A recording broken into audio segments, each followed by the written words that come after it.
This bill is also known as the Greg Lindmark Memorial Law, in honor of Greg Lindmark, who is a former Deputy Chief of Rockford Police Department who tragically took his own life.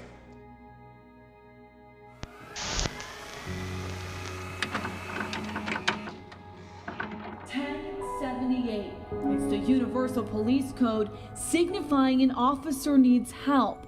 A cry family members say retired Rockford Deputy Chief Brad Lindmark never made before taking his own life.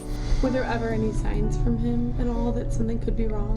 He was quiet at times, but no huge signs. The news of his death.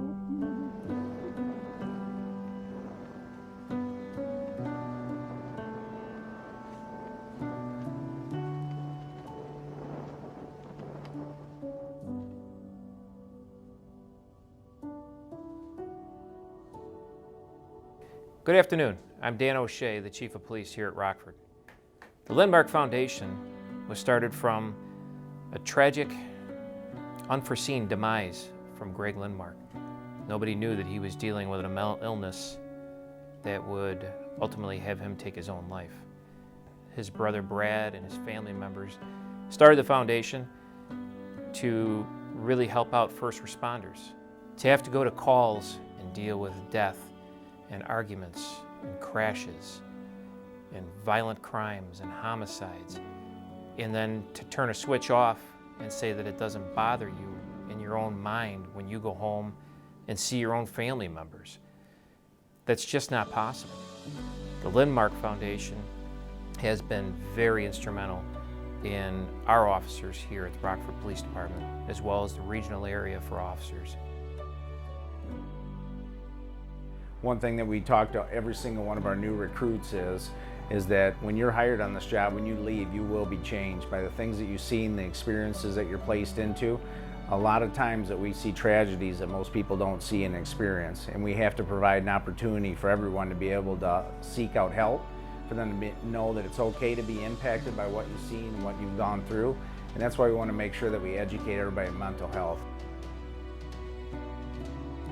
KP counseling has been around since 2001, and I've been a counselor since 1990. And I've definitely seen an increase in the utilization of our services here.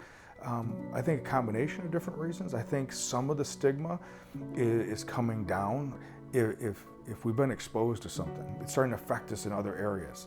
You know, we can have something. It's kind of like if I have a cold and I'm having symptoms for a couple of days, maybe no big deal, but if I'm having symptoms that are lasting 2 to 3 weeks, I'm not able to get back to my normal, then I need to go to the doctor. I need to find out what else is going on, because it's more than just a cold, something else is happening.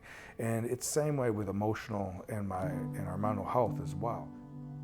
As first responders, police officers, firefighters, paramedics, you know, we're always responding to somebody who needs help. Somebody, for most people, it's their worst day, or you know, they're kind of calling for us to help them.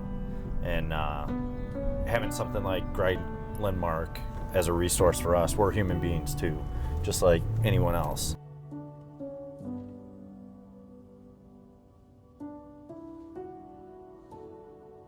Unfortunately, I've seen officers hurt or killed on the line of duty. And, you know, I'd like to say I'd never have to go to an officer's funeral, but I've had to go to a handful. And, you know, that's tough when somebody who either wears your same uniform or wears a badge on their chest goes down. It kind of makes things real.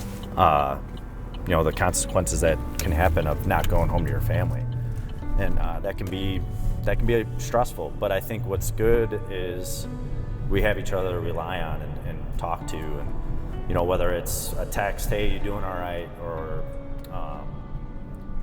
you know, whether it's you go. We have created the Greg Lindmark Foundation as a tribute to his service and family. The foundation is set up to lessen the impact of cumulative stress and trauma on police officers by providing education and support programs that enhance their emotional well-being.